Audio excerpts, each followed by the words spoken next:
toward the one, the perfection of love, harmony, and beauty, the only being, united with all the illuminated souls who form the embodiment of the Master, the Spirit of guidance.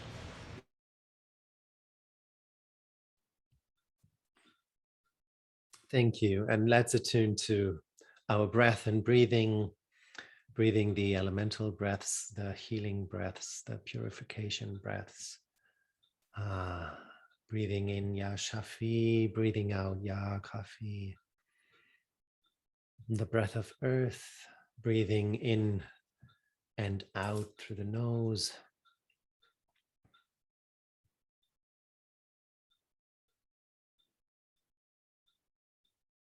And connecting, opening ourselves towards stability around us and within us.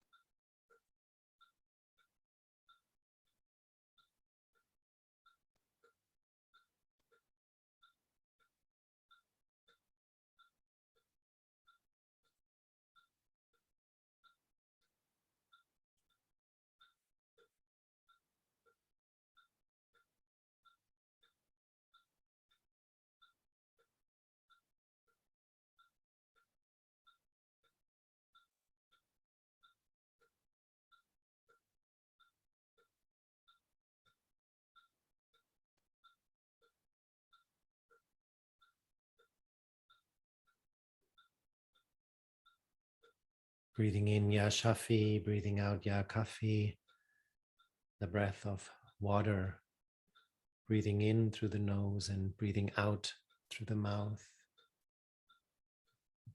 connecting, opening up towards fluidity around us and within us.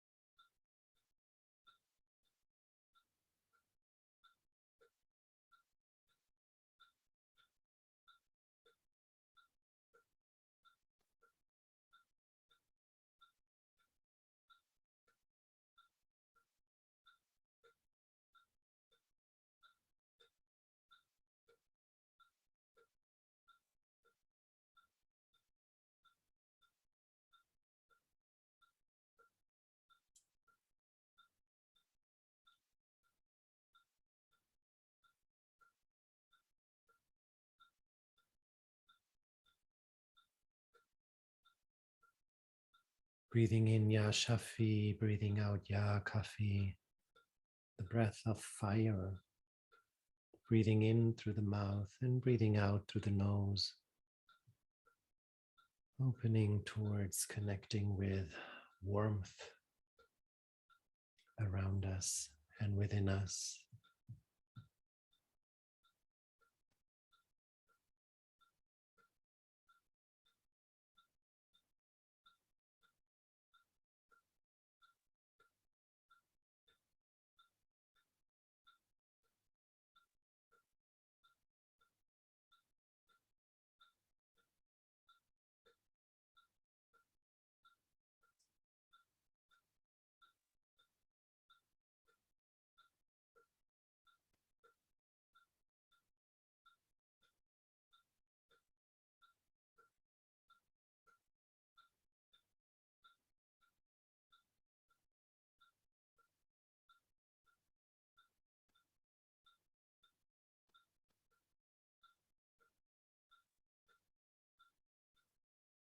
Breathing in Ya Shafi, breathing out Ya Kafi, the breath of air, breathing in and out through the mouth,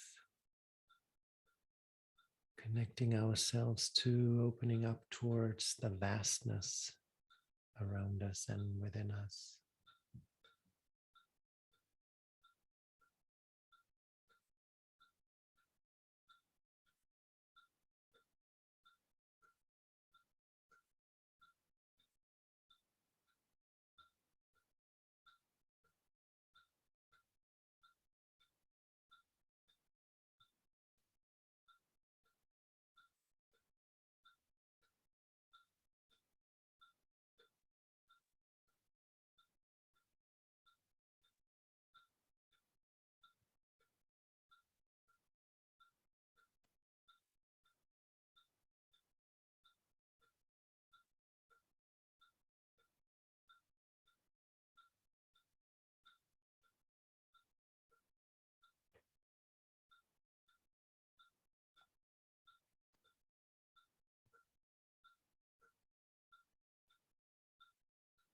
And breathing in Ya Shafi, breathing out Ya Kafi, the breath of ether, breathing through the nose or whatever way is natural for you, opening all our breathing capacities,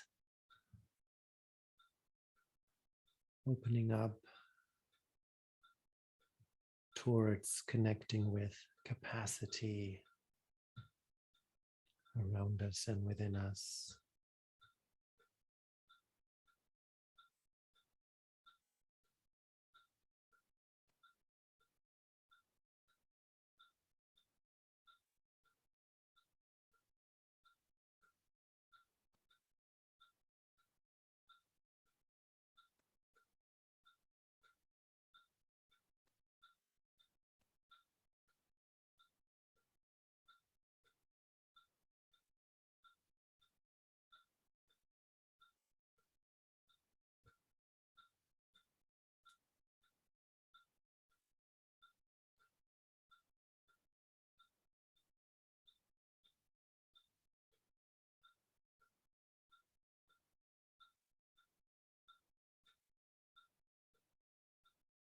And releasing the concentration on the words, returning to our natural breath and breathing.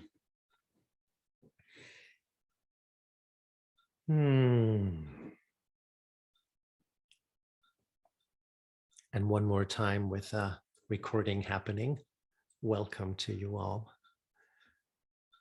to this 9th Unveiling the Beloved, to the 9 nights of the goddess in the Hindu way of living, to, as far as I know, 2 nights into the new moon, to autumn, harvesting. So these 9 nights of the goddess are connected to Saraswati, Durga, and Lakshmi. And I was on my research in fairy tales looking for the divine feminine qualities of these 3 goddesses in those heroes in the fairy tales. I was looking for music. I was looking for teaching. I was looking for beauty. I was looking for taking action. I was looking for the wisdom, the love, fortune. I was looking for giving birth, bringing something to this earth, all these beautiful, wonderful qualities that are connected to these 3 goddesses. And in the fairy tales of the Brother Grimm, I'm also very connected to those roots of a common soul, a common soul pictures, as we call them, that are connected to our heritage here. And so I'm inviting you on this path with these fairy tales. And the first one that I'm going to tell is a story that starts like many stories starts. Once upon a time, there was a king who had 3 daughters.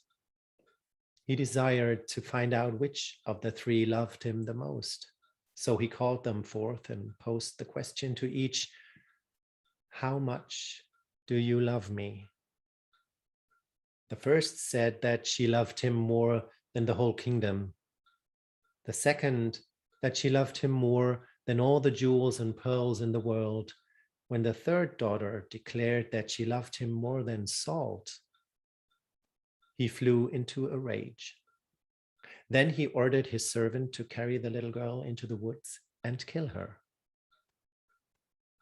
Yet when they reached the lonely wood, the servant told her that he was devoted to her and would not have killed her under any circumstances. He was delighted to agree to her plan, that he make her a cloak of mouse skins and leave her to make her own way. When it was done, the girl wrapped herself in it and went straight to the neighboring king and asked for employment. She had cut her hair short and said she was a boy, and the king believed her and took her on as his personal servant. Now it was the king's habit, when taking his boots off at night, to throw them at his serving boy's head. One night, the king asked the lad in mouseskins where he had come from, and the young one replied, "From a country where one doesn't toss boots at people's heads." From that moment, the king was suspicious of the boy and set the other servants to spying on him. When they discovered a ring in the mouseskins boy's chamber, they brought it to the king. It was of such value that they thought he had stolen it. The king called Mouseskin to him and asked how he obtained the ring. That's when she realized that she could not hide herself any longer. She unwrapped the mouseskin and her golden hair streamed down. As she stepped out of the skin, he could see she was beautiful indeed, so beautiful that he immediately took off his crown, put it on her head, and declared her to be his wife. A grand wedding was celebrated, and all of the neighboring kings, including Mouseskin's very own father, were invited. But although the guests were entertained with the most delicious wines, the most graceful dancers, and the most elegant dishes, the food itself seemed to have no taste. One king became irritated and said, "I'd rather die than eat such food." No sooner had he uttered those words than his daughter, the new queen, came to his side. That is when she said, "Well, now you say you can't live without salt. But when I said I loved you more than salt, you wanted to have me killed." And all of a sudden, the grumpy old king realized that this young woman was none other than his youngest daughter, who he had believed to be long dead. In joy, he kissed her and begged for forgiveness. Now that he had found her again, she was more dear to him than his kingdom and all the jewels in the world.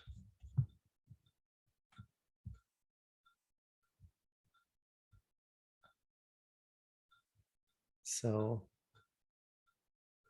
let's start with some Bismillah, breathing Bismillah.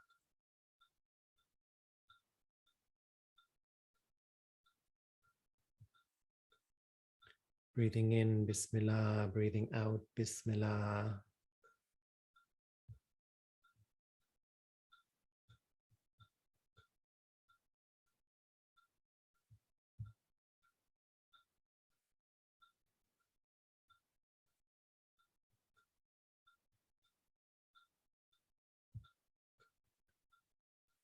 Bismillahirrahmanirrahim.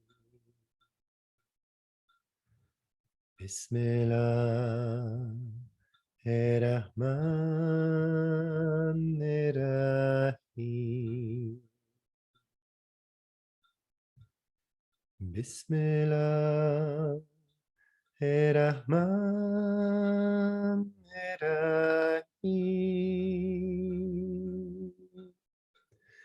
Bismillahirrahmanirrahim. Rahman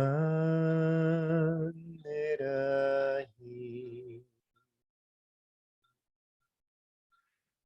Bismillah Rahman Rahim.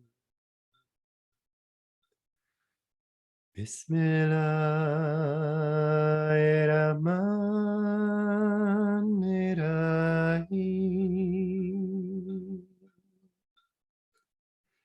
Bismillahirrahmanirrahim.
Thank you, Sára.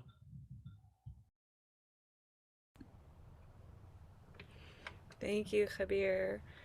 Rahima and I are singing along with you. I wish you could hear it. Oh, beautiful friends. Thank you, Khabir, for getting us started on our attunements to this beautiful festival of the goddess, the Navaratri, which is the name for this festival.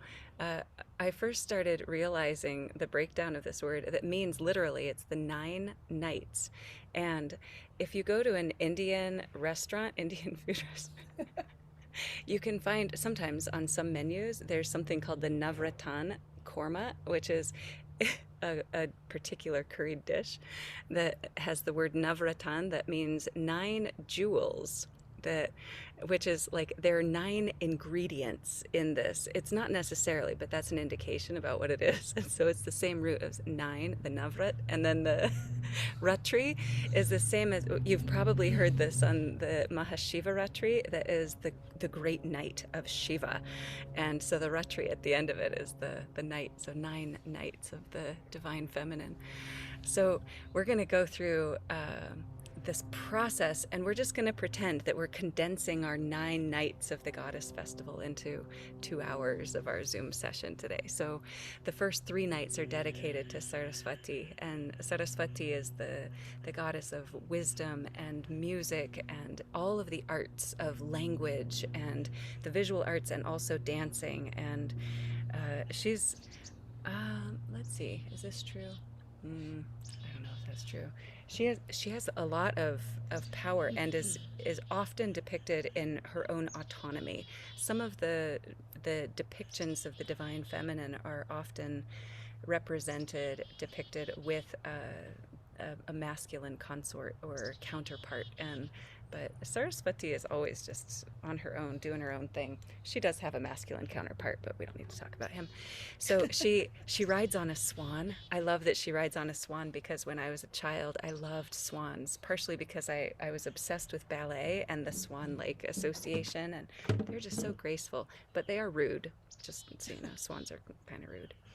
Okay, let's sing a bit, shall we?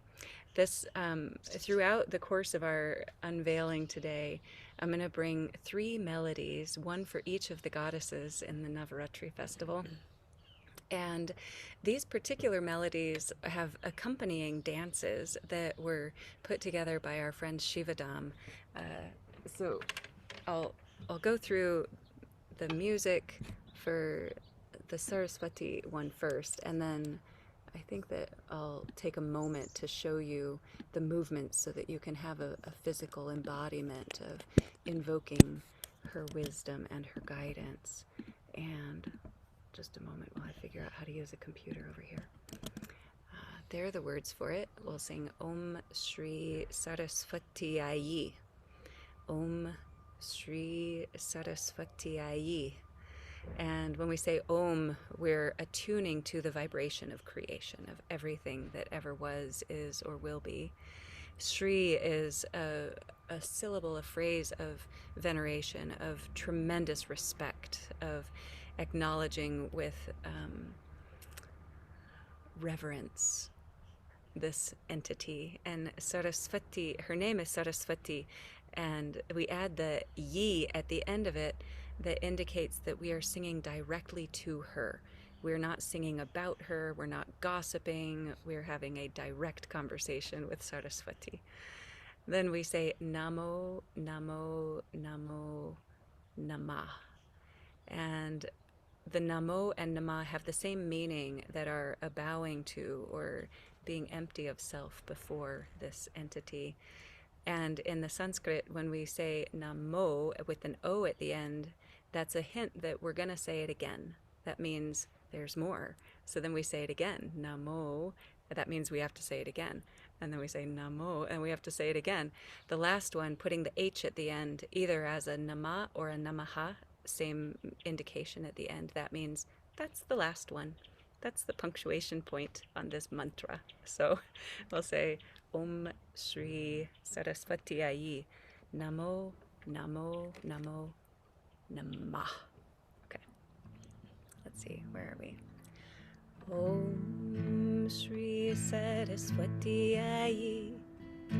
Namo, Namo, Namo, Namah. Om Shri Saraswati Ayi. Namo, Namo, Namo, Namah. Om Shri Saraswati Ayi.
That you got the words and the melody, okay? We'll do them more and more. So we begin with the hands in front of the heart, and they're open like a book, like we have an empty, blank page book in our heart, in the center of our own beings. And we start out by singing Om Shri Saraswati Ayi with the hands in this receptive gesture. And then we close them into a prayer mudra, an indication of our devotion and that we have accepted and received her guidance and her wisdom. Namo, Namo, Namo, Namah, like that. Om Shri Saraswati Ayi. Namo, Namo, Namo, Namah. Om Shri Saraswati Ayi.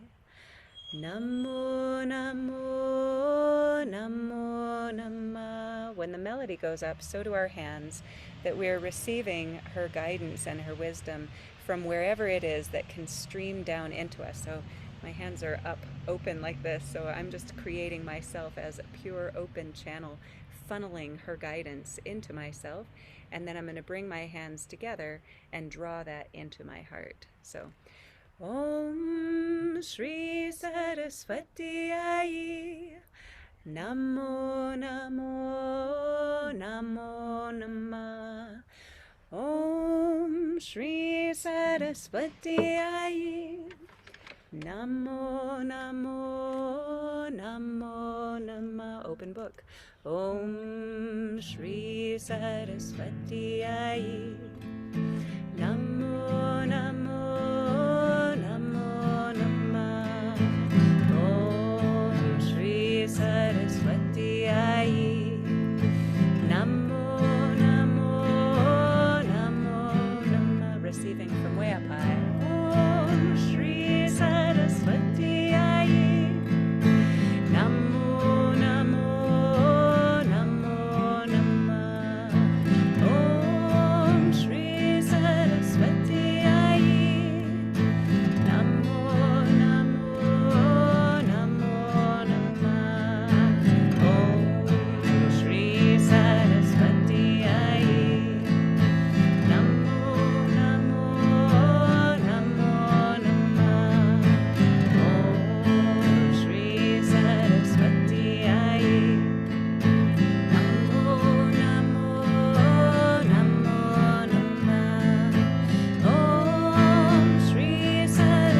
So far this morning, I'm very pleased that all of the noisy sounds in the neighborhood are in a really pleasing harmony with what's being sung and spoken on our Zoom.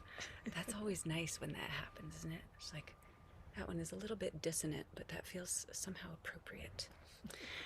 All right, so here is a brief reading from Piro Murshid Hazrat Inayat Khan on the topic of guidance that is found in the silence. This is from volume 4 of the message volumes.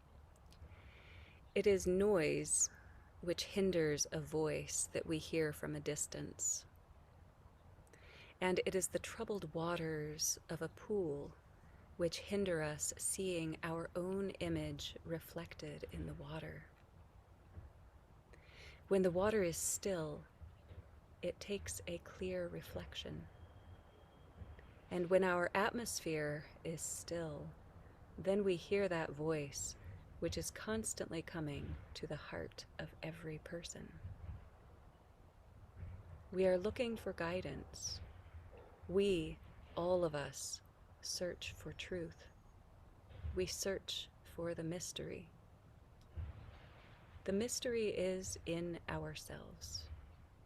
The guidance is in our own souls. Would you like to hear it again? It is noise which hinders a voice that we hear from a distance. And it is the troubled waters of a pool which hinder us seeing our own image reflected in the water. When the water is still, it takes a clear reflection. And when our atmosphere is still, then we hear that voice which is constantly coming to the heart of every person. We are looking for guidance. We, all of us, search for truth. We search for the mystery. The mystery is in ourselves. The guidance is in our own souls.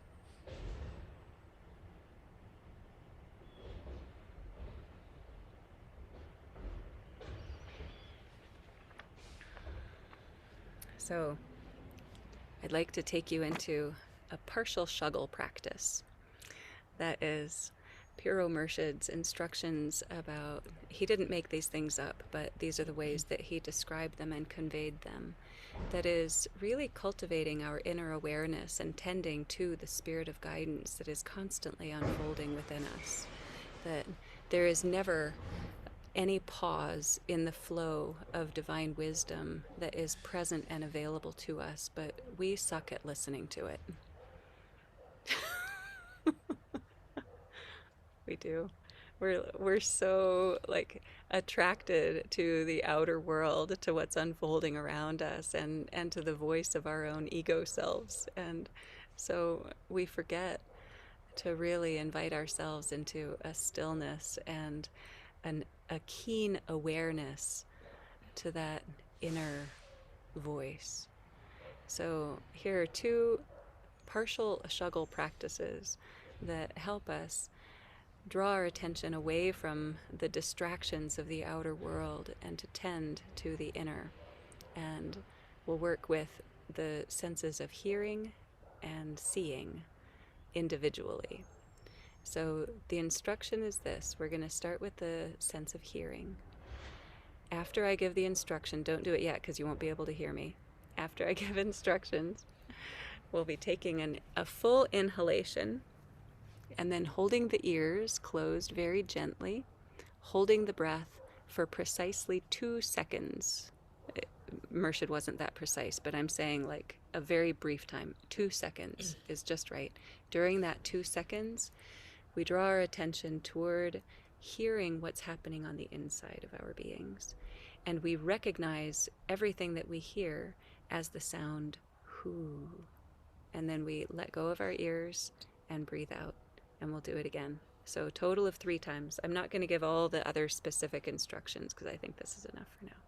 So again, here's the reminder.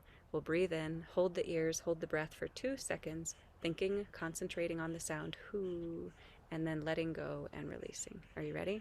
3 times. Breathing in, holding, who, breathing out, opening, and breathing in again, holding, who, opening, one more time, breathing in, holding, who, and opening. That's it. That's a total of 6 seconds. And it's powerful if you wish to tend to it. All right, so the next one we're going to do is breathing in, closing the eyes, and don't press on your eyes at all, but place your fingers gently, very, very gently on your eyelids. Hold the breath for 2 seconds and then open again. While you're holding your breath this time, we're still concentrating on who, but we're drawing our eyesight inward and seeing anything that it is that we see with our eyes closed, and we recognize that as the vibration of who, as the light of God, who. Okay, so 2 seconds, we'll repeat it 3 times. Ready? Breathing in, closing, holding who, and opening. Again, breathing in, closing, holding who, opening. And one more time, breathing in, closing and holding who, and opening.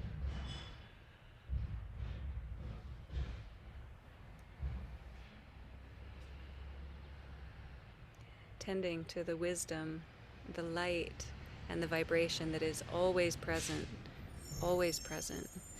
If we cultivate our awareness and our deliberate, receptive, open-heartedness to recognizing the wisdom of the great Mama God as it's unfolding all the time, every moment of our lives, without ceasing.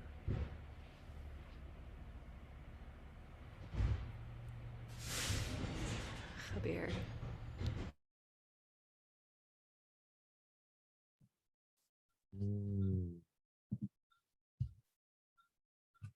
So let's breathe in. I see in yellow, and breathe out thy love and thy light.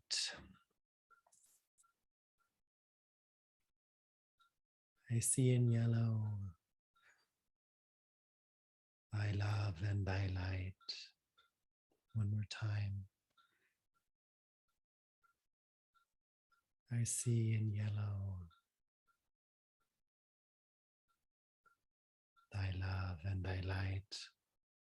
And a third time.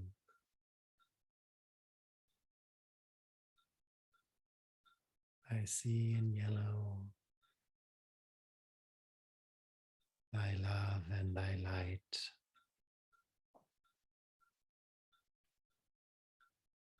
A breathing concentration from the nature meditations from Hazrat Inayat Khan.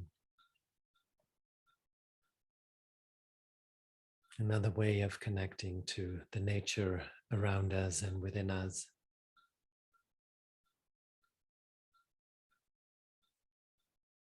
Another way of using the metaphor of nature that are given us by nature to connect ourselves with the nature within us and around us.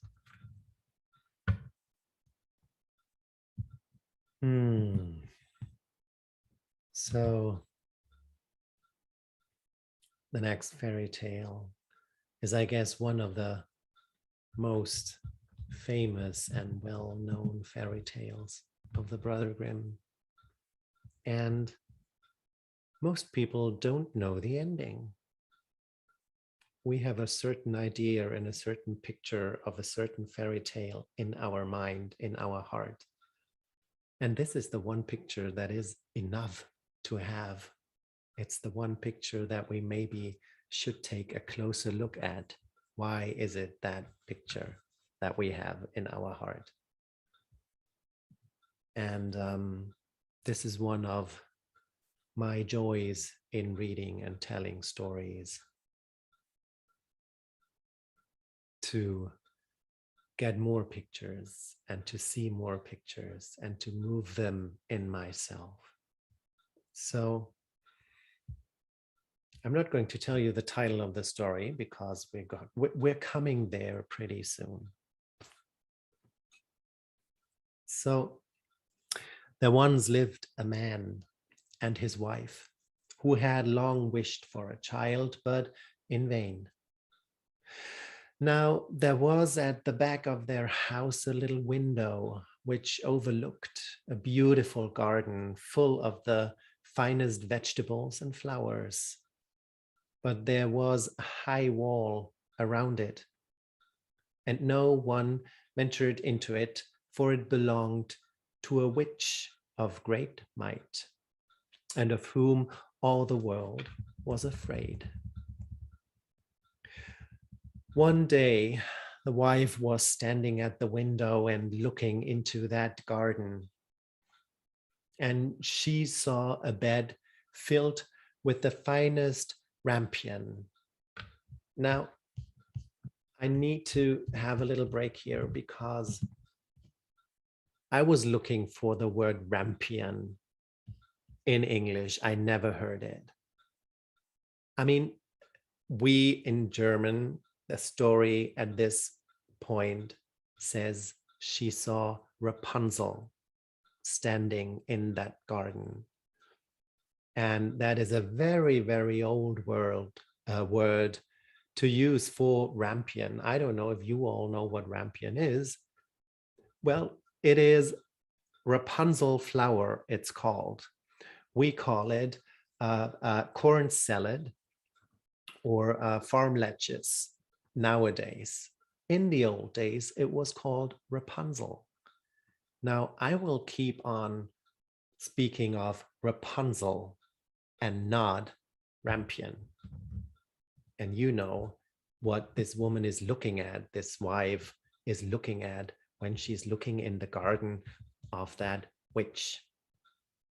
So she saw a bed filled with the finest Rapunzel, and it looked so fresh and green that she began to wish for some.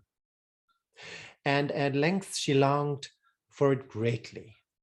This went on for days, and as she knew she could not get the Rapunzel, she pined away and grew pale and miserable. Then the man was uneasy and asked, "What is the matter, dear wife?" "Oh," answered she, "I shall die unless I can have some of that Rapunzel to eat that grows in the garden at the back of our house." The man, who loved her very much, thought to himself, "Rather than lose my wife, I will get some Rapunzel, cost it what it will." So in the twilight, he climbed over the wall into the witch's garden, plucked hastily a handful of Rapunzel and brought it to his wife. She made a salad of it and ate of it to her heart's content. But she liked it so much and it tasted so good that the next day she longed for thrice as much as she had before. If she was to have any rest, the man must climb over the wall once more. So he went in the twilight again. And as he was climbing back, he saw all at once the witch standing before him and was terribly frightened as she cried with angry eyes, "How dare you climb over into my garden like a thief and steal my Rapunzel? It shall be the worst for you." "Oh," he answered, "be merciful rather than just.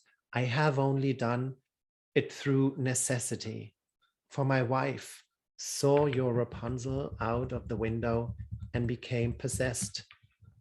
So with great longing that she would rather die if she could not have some of the Rapunzel to eat."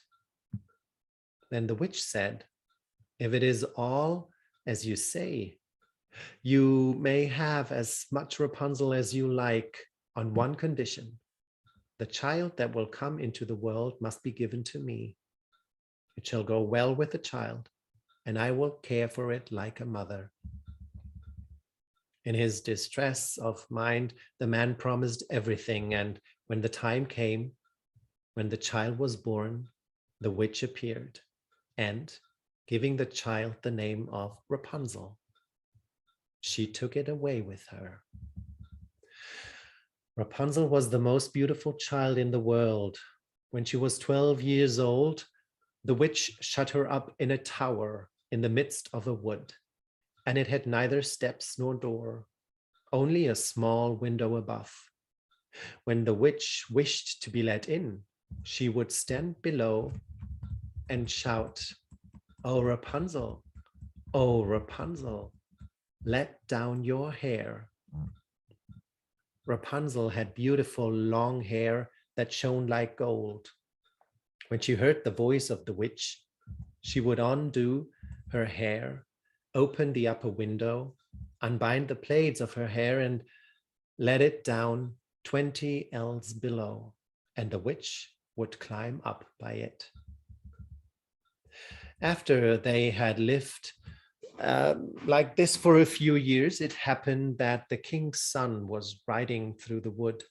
He came to the tower, and as he came closer, he heard a voice singing so sweetly that he stood still and listened. It was Rapunzel in her loneliness, trying to pass away the time with sweet songs. The king's son wished to go into that tower and sought to find a door, but there was none. So he rode home, but the song had entered into his heart, and every day he went into the wood and listened to it.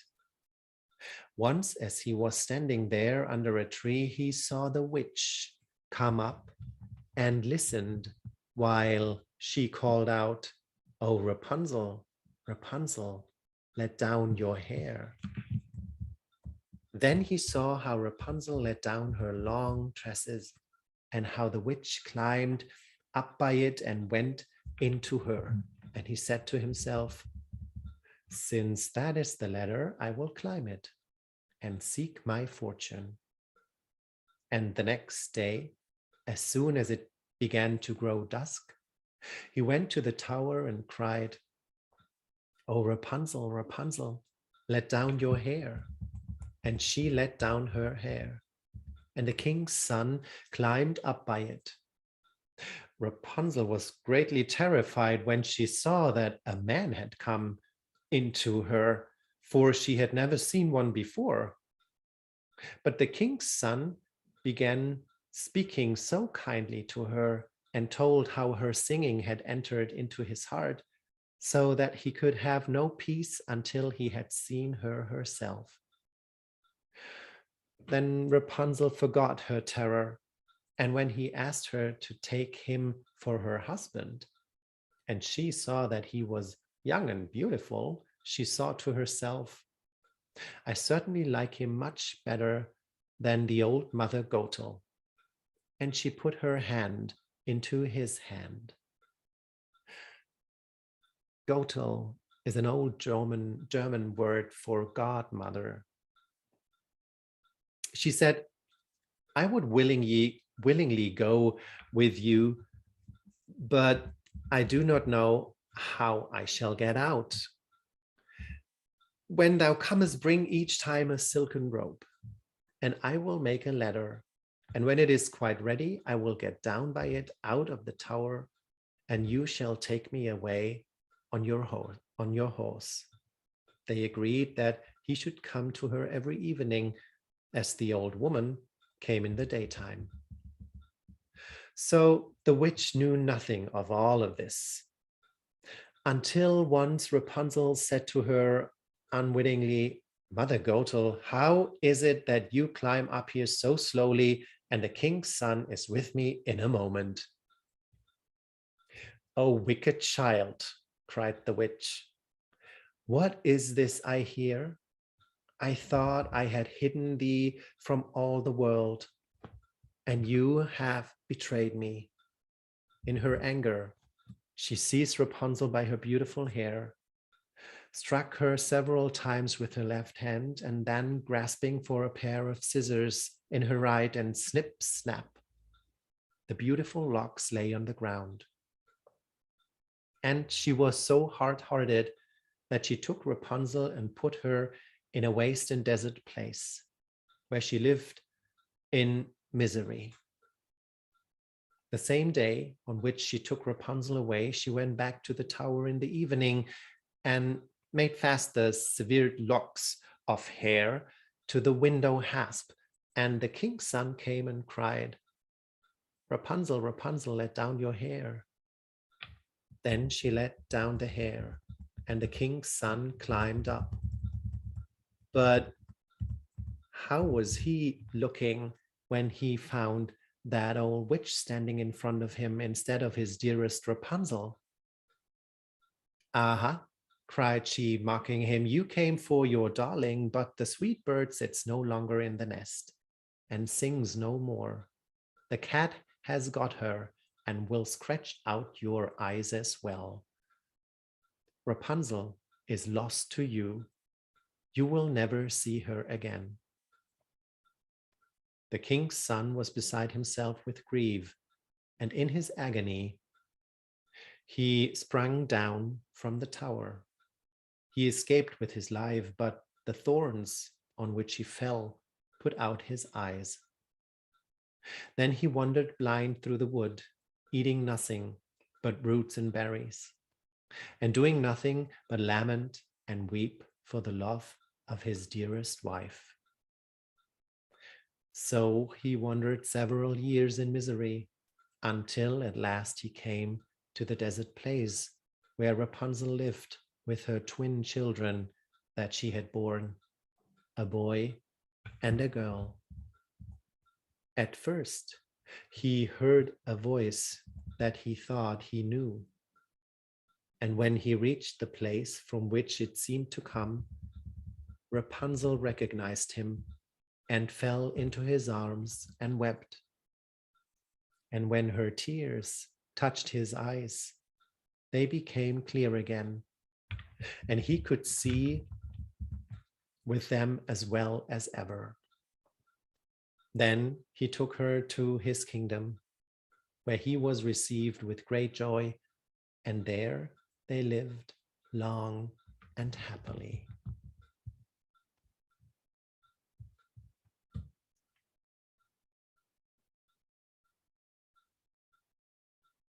So,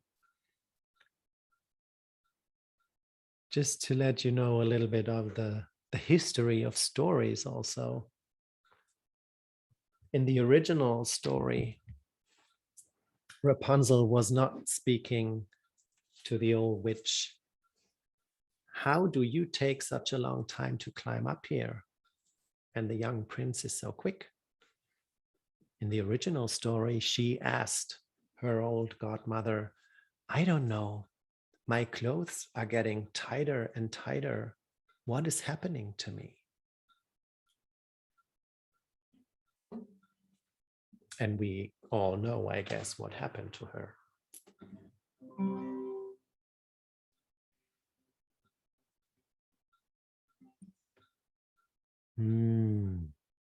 Let's sing a little La ilaha el Allahu, because it's all part of the one. All goddesses, all princes and princesses, all kings and queens, all servants, all witches, all of nature is part of the one. La ilaha illallahu,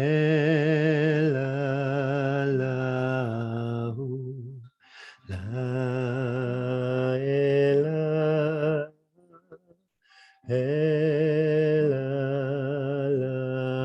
illallahu, la ilaha illallahu, la ilaha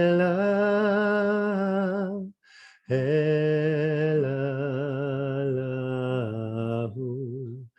la ilaha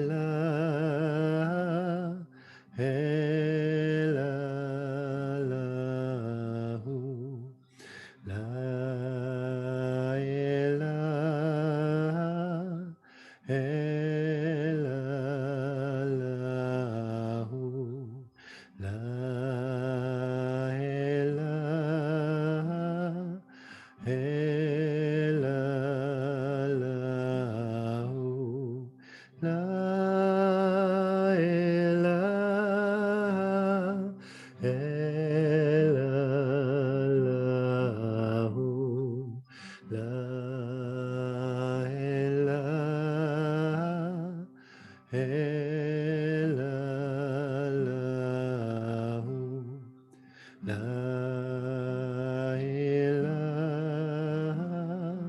Elahu,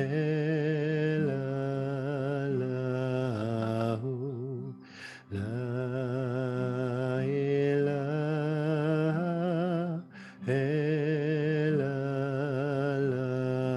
illallahu, la ilaha illallahu,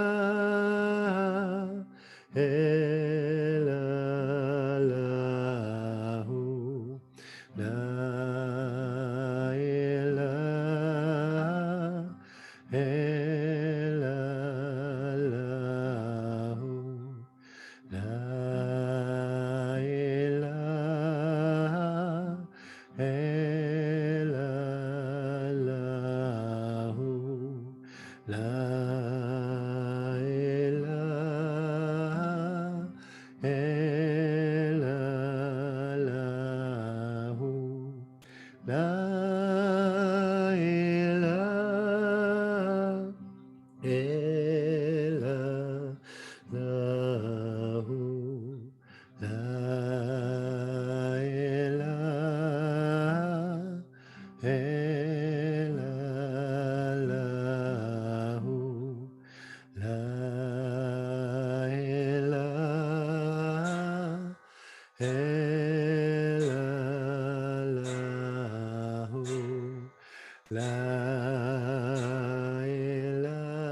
ilaha illallahu, la ilaha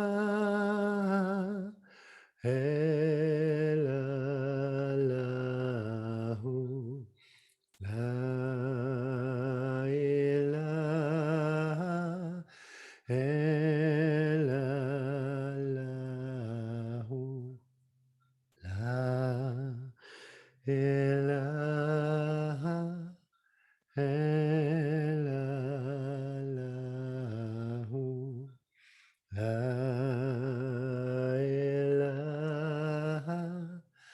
ilaha illallahu, la ilaha illallahu, la ilaha illallahu, la ilaha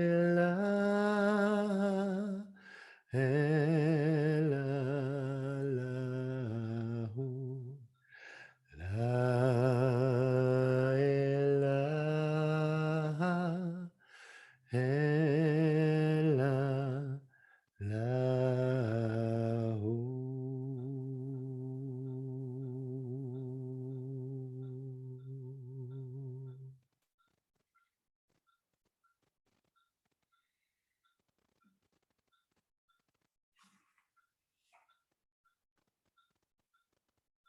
Thank you, Sarah.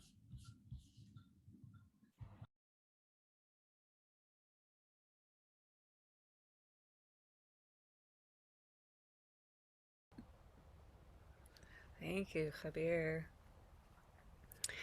Oh, Murshid's melodic zikr. We should read some more of Murshid's words. Okay, so these are not the nice ones. These are not the kind and easy and squishy words. These are the, well, you'll see. We're going to move next into an attunement to Durga, and she's the destroyer. She's so awesomely ferocious. So here is a passage from Murshid on the theme of annihilation. Are you ready? So this is from volume 2, and the topic of this particular section is the ego. And I've just pulled out a couple of excerpts from it, so it's not the whole section, but I haven't changed anything. I've just highlighted some specific points. We read in the 10th Sufi thought that perfection is achieved by the annihilation of the false ego. The false ego is what does not belong to the real ego, and what that ego has wrongly conceived to be its own being. Did that make sense? Are you with me? Yeah, okay. When that is separated by analyzing life better, then the false ego is annihilated. A person has to analyze oneself and see, where does I stand? Does it stand as a remote, exclusive being? If it is a remote and exclusive being, then it must be found out. The whole spiritual process is to find this out. Did you get it? Thank you. Mirabai and Georgiana, I'm seeing the two of you in particular, so every time you nod or give me a thumbs up, I'm very grateful. The ego itself, this is another section, but it's in the same passage, it's a little bit further down. The ego itself is never destroyed. It is the one thing that lives, and this is the sign of eternal life. I know we're all confused right now, but it'll get more clear in a moment. The ego itself is never destroyed. It is the one thing that lives, and this is the sign of eternal life. In the knowledge of the ego, there is the secret of immortality. In the knowledge of the ego is the secret of immortality. The destroying of the ego is a word. It is not destroying, it is discovering. It is not destroying, it is discovering. Wow. I know, are you so excited right now? Often, people are afraid when reading Buddhist books where the interpretation of nirvana is given as annihilation. No one wants to be annihilated. Thank you, Murshid. No one wants to be annihilated. And people are very much afraid when they read annihilation. But it is only a matter of words. The Sufis call it fana. The Sufis call it fana. If we translate it into English, it is annihilation. But when we understand its real meaning, it is going through, or passing through. Passing through what? Passing through the false conception, which is a first necessity, and arriving at the true realization. Here's that last part again. The Sufis call it fana. If we translate it into English, it is annihilation, but when we understand its real meaning, it is going through, or passing through. Passing through what? Passing through the false conception, which is a first necessity, and arriving at the true realization.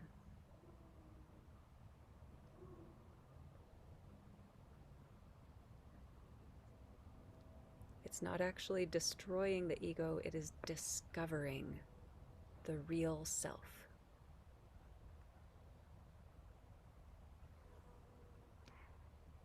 Murshid is so clear that in order to realize anything that is true, we have to be willing to let go of all of our notions, whether they are true or not. He describes it as a process of unlearning, of taking everything that you know or think you know, I know, or think I know, and being willing to honestly and sincerely not just question it, but be willing to completely let it dissolve. That there is a Sufi instruction about being completely thorough in our approach to untangling the nafs. I said nafs with an F, but it could also be knots with a T, K-N-O-T, which is one of the translations or interpretations of nafs, is the knots or the ties that keep us hooked into association and dependence on things of the world. Going through, passing through to what is ultimately real. Okay, so Durga. There are grasshoppers everywhere, and I'm just seeing them as like little six-legged uh, manifestations of Durga. They're such destroyers, aren't they? The grasshoppers, where they just go like, and they're so cool. I like them, but I've had a couple of them have jumped and landed on my back, and I've decided I feel them land on my back, and I've let them stay. I'm like, all right, friend, go ahead. but Rahima saw one of them and took it off. All right, Durga. So here's the next song that we're gonna sing. Again, thank you to Shivadam, who put together these beautiful 3 melodies and dances for the 3 primary aspects of the Navaratri festival. So we'll sing Durga, Durga, Durga, Jaya, Jaya, Ma. And Jaya is like victory or hail to, lots of praise and celebration and acknowledging the mightiness, the strength. And then Ma is often, not always, but often added to the name Durga. And there's an amazing story about Durga, who is the most ferocious goddess. She is just a brutal, badass warrior goddess that you see her. She's always in very dark colors and dark backgrounds, and she'll be on a battlefield with weapons which are always about destroying the ego. So she always has all of these weapons in her hands, and her tongue is always out in this very like long pointed tongue, and she often has blood dripping down her chin, and she has severed arms that are creating her skirt, or heads, or both. That I know, it's so ferocious and gruesome. I love her so much. And I'm not encouraging human beings to be like this, but she is always destroying the ego. She's not destroying anything that is good or that is lasting. But the story is that Durga is invoked in order to attain victory over the enemy, which is the ego, that is always in these stories, these teaching stories about how we approach ourselves. And so she is invoked onto the battlefield where we are engaged. If we are trying to be good and evolved and dedicated spiritual beings, we are always involved in this battle with the ego. And we lose. We are always losing the battle with the ego, because our personal limited self is such a slave to the ego that we want what the ego wants. The ego tells us this is what we want, and we're like, yes, that is what we want. So we lose the battle all the time. If we want to actually win the battle, we need to invoke this ferocious, powerful, unrelenting energy that is just like, screw this, we're just going to destroy everything. And what is worthy will rise again. So Durga is invoked as the ferocious warrior goddess, and she goes crazy. I mean, like, it's her nature to be crazy, to be undiscerning, and just like destroy everything. So she's on the battlefield, just wreaking havoc, and is unstoppable. And she not only destroys the enemy, but she starts destroying everything else as well. And then we're sitting here going like, how do we stop her?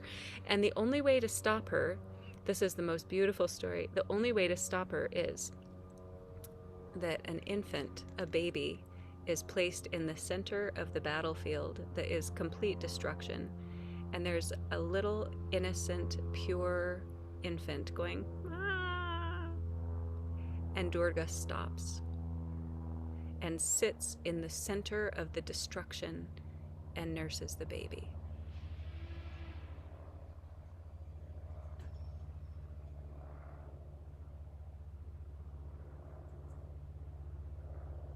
That's it.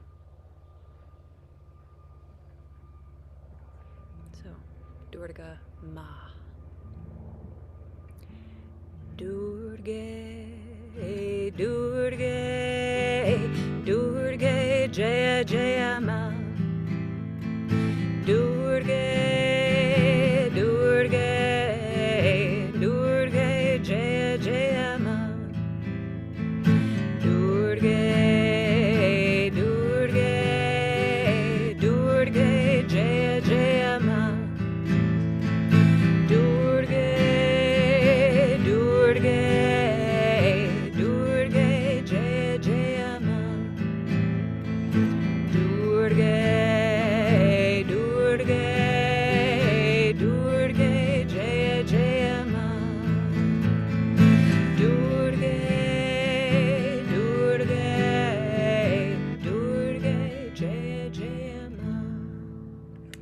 right, so there are movements that go with this, and I'll show you. I haven't asked her about this, but I'm going to ask Rahima to demonstrate with me because this is generally initially a partner dance that is based on a traditional Navaratri dance that is called dandiya, and this is the battle of the ego.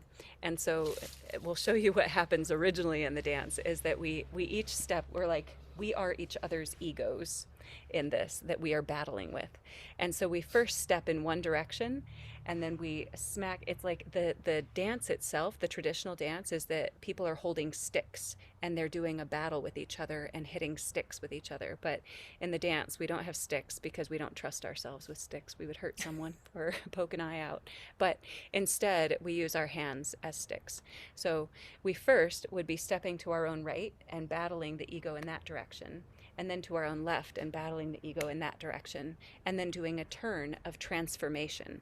So we're just going to show you the timing of this so you can get a sense of it, and then I'll show you a modification that we're going to do in Zoom land for the Dandiya Durga dance. So it goes like this. Durga, Durga, Durga, Jaya, Jaya, Ma. And then you would have a new aspect of the ego to battle with. Durga, Durga, Durga, Jaya, Jaya, Ma. All right, so if you have people to smack hands with without hurting each other, please do. If you don't, or just for Zoom purposes, here's my modification for today, is that first we'll battle our own sense of ego on the right side of ourselves, and then on the left side of ourselves. And then instead of a turn, we'll just sweep the heart around in a circle to indicate our interest, our invitation of transformation. Okay, so like this. Durga, Durga, Durga, Jaya, Jaya, Ma. Durga, Durga, Durga, Jaya, Jaya, Ma. Ready? Durga, Durga, Durga, Jaya, Jaya, Ma. Durga, Durga, Durga, Jaya, Jaya, Ma. Durga, Durga, Durga, Jaya, Jaya, Ma. Durga, Durga, Durga, Jaya, Jaya, Ma.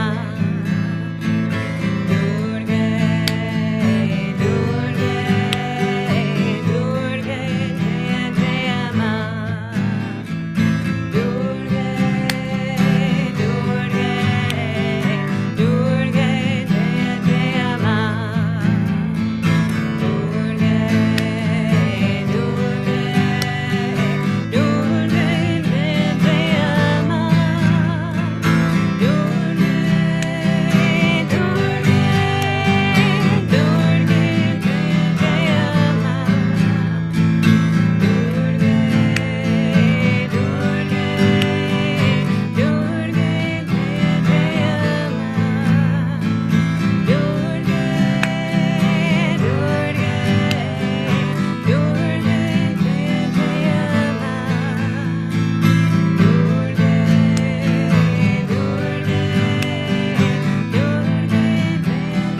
Still loving the soundtrack of life.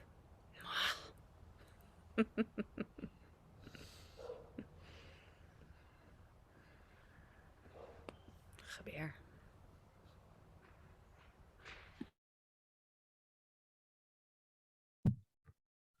Oh, one must fall in love with her, huh?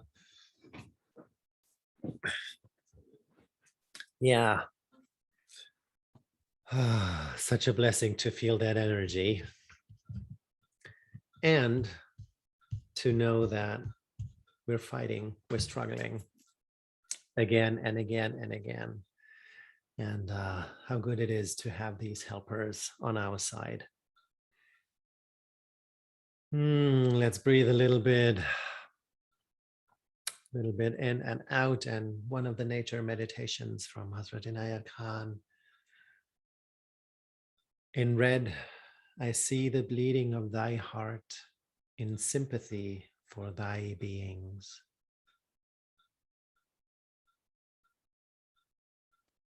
In red, I see the bleeding of thy heart in sympathy for thy beings.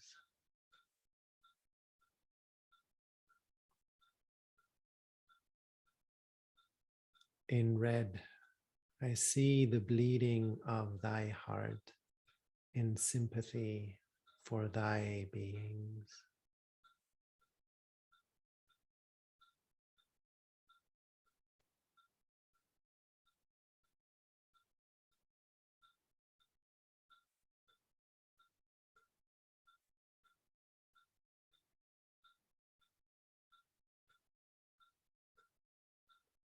So let's visit one of my favorite story fairy tale characters. And maybe she is a Durga.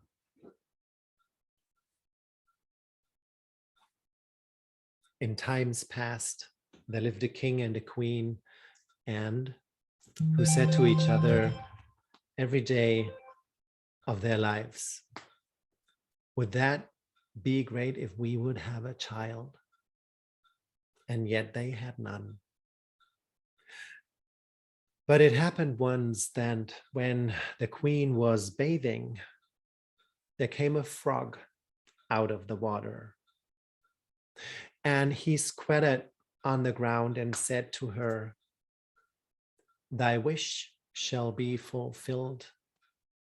Before a year has gone by, thou shalt bring a daughter into the world.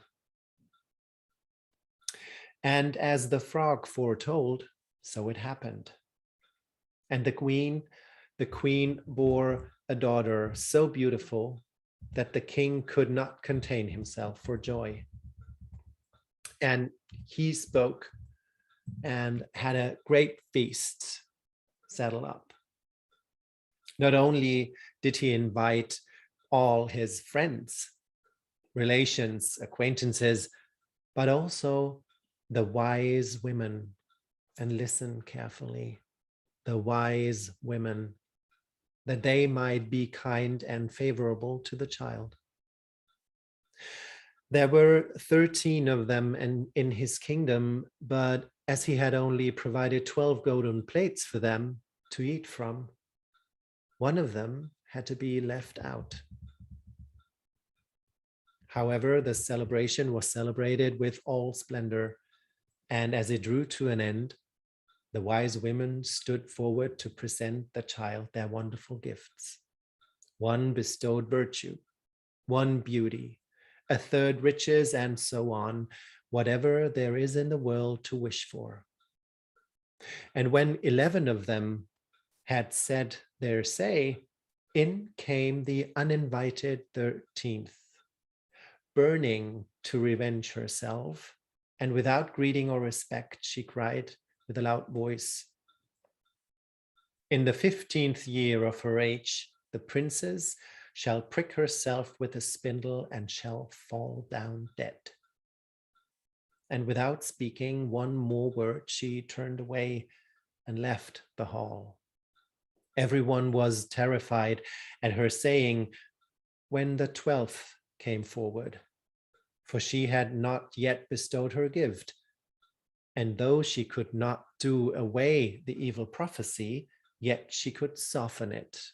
And so she said, "The princess shall not die, but fall into a deep sleep for 100 years."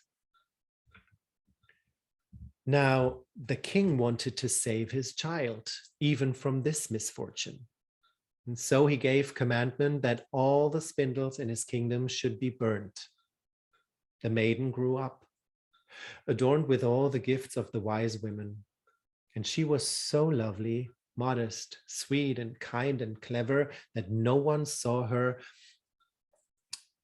could help but love her. It happened one day, she was already 15 years old, that the king and queen have not been at home. And so the maiden was left behind, alone in the castle. She wandered around into all the nooks and corners and into all the chambers and parlors, as she just wanted to do. At the very last, she came to an old tower. She climbed the narrow winding stair which led to a little door with a rusty key sticking out of the lock. She turned the key and the door opened, and there in the little room sat an old woman with a spindle, spinning her flax. "Good day, mother," said the princess. "What are you doing?" "I'm spinning," answered the old woman, nodding her head. "What thing is that that twists around so briskly?" asked the maiden, and taking the spindle into her hand, she began to spin, but no sooner had she touched it than the evil prophecy was fulfilled, and she pricked her finger with it. In that very moment, she fell back upon the bed that stood there and lay in a deep sleep. And this sleep fell upon the whole castle. The king and queen, who had returned and were in the great hall, fall asleep. And with them the whole court, the horses in their stalls, the dogs in their yard, the pigeons on the roof, the flies on the wall. The fire that flickered on the hearth became still and slept like the rest. And the meat on the spit ceased roasting, and the cook, who was going to pull the scullion's hair for some mistake he had made, let him go and went to sleep. And the wind ceased, and not a leaf fell from the trees around the castle. Then round about the place there grew a hedge of thorns, thicker every year, until at last the whole castle was hidden from view, and nothing of it could be seen but the vane on the roof. And a rumor went around in all the country of the beautiful sleeping Rosamond, for so was the princess called. And from time to time, many kings' sons came and tried to force their way through the hedge, but it was impossible for them to do so, for the thorns held fast together like strong hands, and the young men were caught by them, and not being able to get free, died a lamentable death. Many a long years afterwards, there came a king's son into the country and heard an old man tell how there should be a castle standing behind the hedge of thorns, and that there a beautiful enchanted princess named Rosamond had slept for 100 years, and with her the king and queen and the whole court. The old man had been told by his grandfather that many kings' sons had sought to pass the thorn hedge, but had been caught and pierced by the thorns, and had died a miserable death. Then said the young man, "Nevertheless, I do not fear to try. I shall win through and see the lovely Rosamond." The good old man tried to dissuade him, But he would not listen to his words. For now the 100 years were at an end, and the day had come when Rosamond should be awakened. When the prince drew near the hedge of thorns, it was changed into a hedge of beautiful large flowers, which parted and bent aside to let him pass, and then closed behind him in a thick hedge again. When he reached the castle yard, he saw the horses and brindled hunting dogs lying asleep. And on the roof, the pigeons were sitting with their heads under their wings. And when he came indoors, the flies on the wall were asleep. The cook in the kitchen had his hand uplifted to strike the scullion, and the kitchen maid had the black fowl on her lap ready to pluck. Then he mounted higher and saw in the hall the whole courts lying asleep, and above them on their thrones slept the king and the queen. And still he went farther, and all was so quiet that he could hear his own breathing. And at last he came to the tower and went up the winding stair and opened the door of the little room where Rosamond lay. And when he saw her looking so lovely in her sleep, he could not turn away his eyes. And he stopped and kissed her. And she awaked and opened her eyes and looked very kindly on him. And she rose, and they went forth together, and the king and the queen and the whole court woke up and gazed on each other with great eyes of wonderment. And the horses in the yard got up and shook themselves. The hounds sprang up and wagged their tails. The pigeons on the roof drew their heads from under their wings, looked around, and flew into the field. The flies on the wall crept on a little farther. The kitchen fire leaped up and blazed and cooked the meat. The joint on the spit began to roast. The cook gave the scullion such a box on the ear that he roared out, and the maid went on plucking the fowl. Then the wedding of the prince and Rosamond was held with all splendor, and they lived very happily together until their lives' end.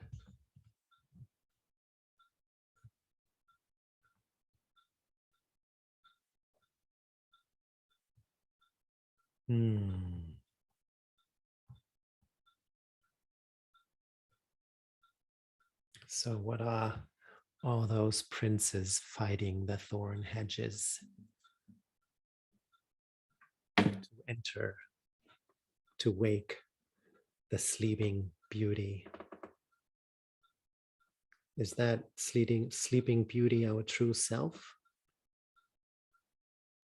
And is that 13th wise woman a face of Durga, starting that process of coming closer to our true self, to our true nature? La ilaha illallahu, la ilaha illallahu, la ilaha illallahu, la ilaha illallahu, la